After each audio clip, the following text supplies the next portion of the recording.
I never imagined a single sentence could split a life in half.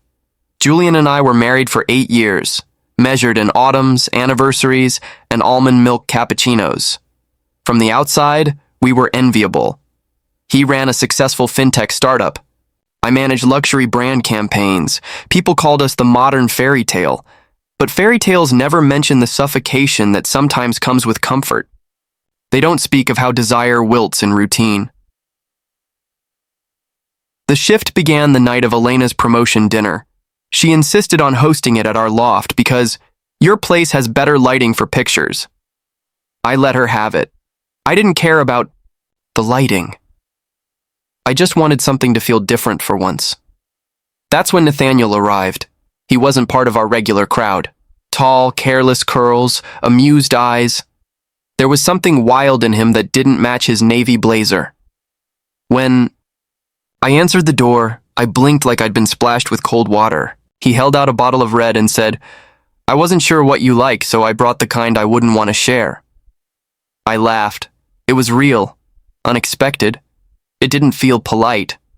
Julian breezed in behind me, welcoming everyone with his polished warmth, the kind that makes people feel special but leaves me cold. He kissed my cheek lightly. I nodded, detached. The evening stretched on with toasts, catered food, laughter. Yet all I could feel was Nathaniel's glance like a thread pulling me across the room. I told myself it was harmless. Admiration. Curiosity. Something you tuck away in silence and never mention.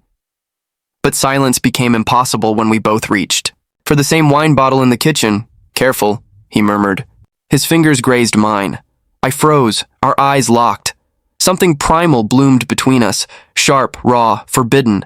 I should have stepped back. Instead, I leaned closer. "You feel it too?" I asked, voice barely audible. He didn't answer right away. Then came the slowest, most dangerous smile I'd ever seen. "Yeah," he whispered. "I do." That was all. Just words. But they thundered inside me louder than anything Julian had said in weeks. Back in the living room, Julian was laughing with Elena about some embarrassing travel story. He caught my eye, smiled, adoring, clueless. Guilt shot through me like an arrow. I gulped the rest of my drink. Nathaniel stayed late. He lingered as others left, thanking us for hosting. When he shook Julian's hand, he held mine a heartbeat longer. "You throw an unforgettable party," he said, eyes locked to mine. That night, I lay beside Julian in silence, his back turned, his breathing even. I stared at the ceiling, pulse hammering. My skin remembered Nathaniel's touch. My mouth remembered how it wanted to ask for more. The next morning, Julian made breakfast. He wore his Sunday shirt and hummed while flipping pancakes. I watched him, aching with conflict. He was good, loyal, predictable, safe. So why wasn't that enough? I distracted myself with emails, yoga, errands. I tried to delete the sensation, the fire Nathaniel sparked.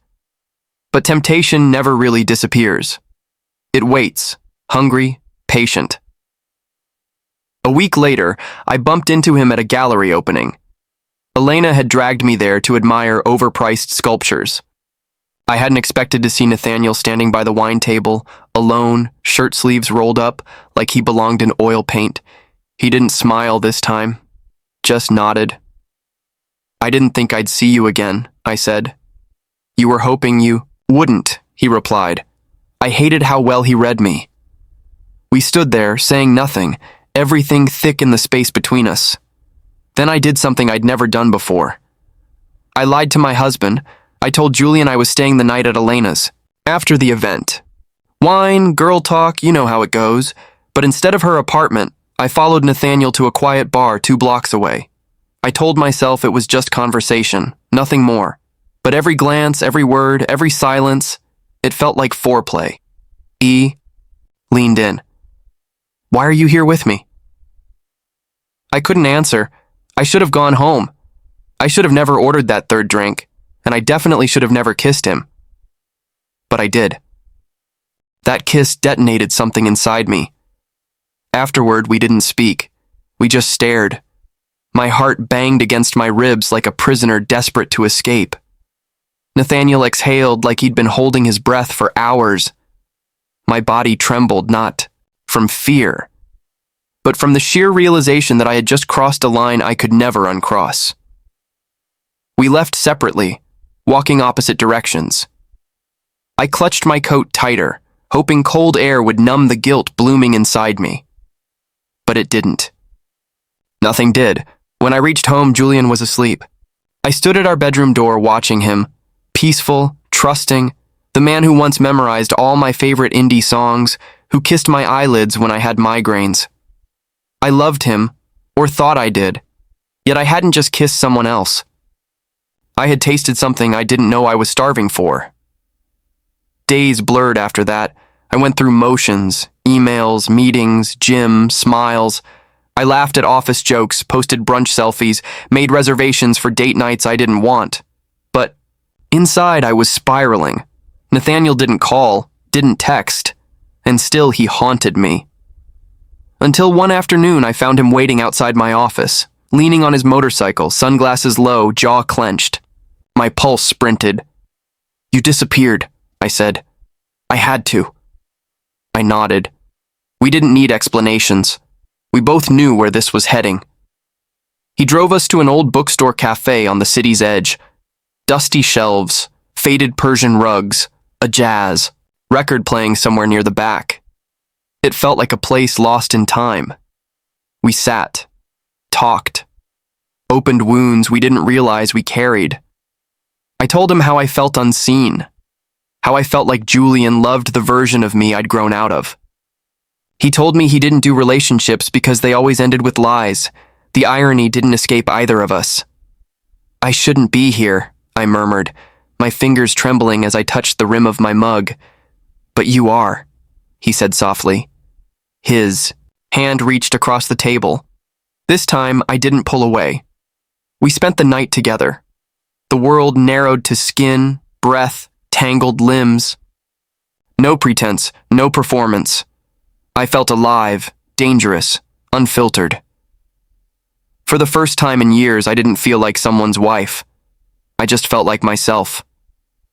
Afterward, wrapped in crumpled sheets at his apartment, he traced my spine and whispered, "This isn't just lust, is it?" I couldn't speak. I didn't want to think, because the moment I admitted it wasn't, everything would break. The next morning, I kissed him goodbye with trembling lips and drove home in silence. I rehearsed excuses in my head, a last-minute work crisis, Elena's drama, a power outage. Julian would believe anything. He always did. But when I walked through the door, something felt off. He was standing by the window, arms folded, jaw tight. "You enjoy the gallery?" Panic jolted through me. "Yes," I said too quickly. "Elena called this morning," he said. My blood ran cold. "She mentioned how sad she was you left early. She said she wished you stayed the night like you promised." I froze. Every sound faded. Only my heartbeat thundered in my ears. He held up a hand. "Don't. Just don't." His voice cracked. Then the silence shattered as his phone rang. He ignored it. Instead, he whispered the sentence that would haunt me forever. "I heard you on the balcony that night. With him. You asked if he felt it too." I stumbled back. "No," I whispered. "It wasn't. Julian, please." Tears filled his eyes, but he didn't let them fall. He looked at me like he was staring at a stranger. "You made me believe I still had you." I stepped forward. "I didn't mean..." He flinched. "I can't hear this," he said, grabbing his keys. "I just need to breathe." And then he left. The door clicked behind him like a coffin sealing shut. When Julian left that day, he took more than just his car keys. He took the version of me that still believed I could fix this. For hours, I sat on the living room floor, knees pulled to my chest, staring at the empty space he left behind. The rye, scent of his cologne lingered on the throw blanket. I buried my face in it like a coward, inhaling what felt like the last breath of a life I'd shattered. I texted. I called. Nothing. I even drove past his office, pretending it was coincidence. His parking spot was empty. Days passed. He didn't come home. Elena stopped returning my messages too. The whisper network must have spread faster than wildfire. Shame turned my skin to ice. I couldn't walk into the coffee shop near our apartment without wondering if the barista knew, if people looked at me differently, like they could smell betrayal clinging to my clothes. Nathaniel called once. I didn't answer. He messaged me late that night. I'm sorry. I didn't mean to be the match, but he had been. And I was the forest, dry, brittle, waiting for a spark. I stayed in bed for 3 days. Work emails piled up. Friends texted polite check-ins I ignored. Food lost all taste. Music felt like static. I kept hearing Julian's voice, his footsteps, the way he used to say "we" like it was sacred. On the 4th day, I opened the drawer by his side of the bed. Half-empty cologne bottle, a watch I bought him in Santorini, our wedding album buried beneath tax forms. I flipped it open and stared at our smiling faces, unable to recognize the woman in the white dress. She looked sure of herself. She looked loved. I closed it, hands shaking. Later that night, a knock at the door shattered the stillness. My heart leapt. Foolishly, I thought, hoped, it was Julian. Maybe he'd return to yell, to demand answers, to scream. Anything but this silence. It wasn't him, it was his brother, Marcus. He stepped inside, his expression unreadable. Julian's staying with me, he said. I nodded, tears instantly prickling behind my eyes. He's not doing great, neither are you clearly. I laughed bitterly. That obvious, huh? He sat down across from me, elbows on knees. He wanted me to get a few of his things. I handed him a suitcase I had packed. Shirts, books, the sweater he wore when we built our first snowman together. I'd folded everything like ritual. Before he left, Marcus hesitated. He doesn't hate you, he said gently. He's just broken. That somehow hurt more. I wanted anger, fury, blame, but brokenness felt heavier, like I'd destroyed something irreplaceable. After he left, I messaged Julian again. Just 6 words. I don't know who I am. Still, no reply. A week passed. I forced myself back into life. Grocery store, laundry, dishes, dead tasks that filled the silence. I even returned to work, hiding behind spreadsheets and fake smiles. No one mentioned anything. But I saw it in their eyes, the way people know and pretend not to. One evening, as rain pelted the windows, I found myself walking. No destination, just streets soaked in neon and regret. Without thinking, I ended up outside Nathaniel's apartment. The lights were off. I didn't knock. I just stood there, drenched, breathing in cold air until my lungs burned. Because the truth I hadn't wanted to admit was this. It was never about him. It was never about lust or longing. It was about the hollowness I carried and how I tried to fill it with fire instead of facing the darkness. I ruined a marriage chasing an echo. I hurt the only person who truly saw me. And now? Now I was alone, with nothing but silence, memory, and the voice of a man who would never say my name the same way again. Months passed, seasons changed, buildings wore new coats of rain, and I lived in fragments, half-hearted mornings, muted evenings, sleep without rest. The absence of Julian wasn't loud, it was subtle. He disappeared from the cushions, from the hallway's echo, from the place beside me at the table. He vanished, but his memory lingered, polite, persistent, punishing. I kept the wedding ring, not out of sentimentality, but because removing it felt too final. It stayed in my jewelry box, beneath tangled necklaces and unused perfume samples, like a silent witness to what I lost. One Saturday, I spotted him. I was leaving the bookstore, arms full of titles I'd probably never read, when I saw his silhouette across the street. He looked different, lighter. His beard trimmed, his shirt wrinkled like he'd just laughed hard with someone moments ago. A woman walked beside him, not touching, not intimate, but present. Something twisted inside me, but it wasn't jealousy. It was realization. He was healing without me. I stood frozen as they walked away, my fingers digging into the paper bag. I didn't call out. What would I even say? That I'd started therapy? That I'd stopped drinking alone? That I no longer flinched? Every time I passed a balcony? Instead, I walked the other way, head down, breath shallow. The hardest part wasn't missing him. It was knowing he would never trust me again.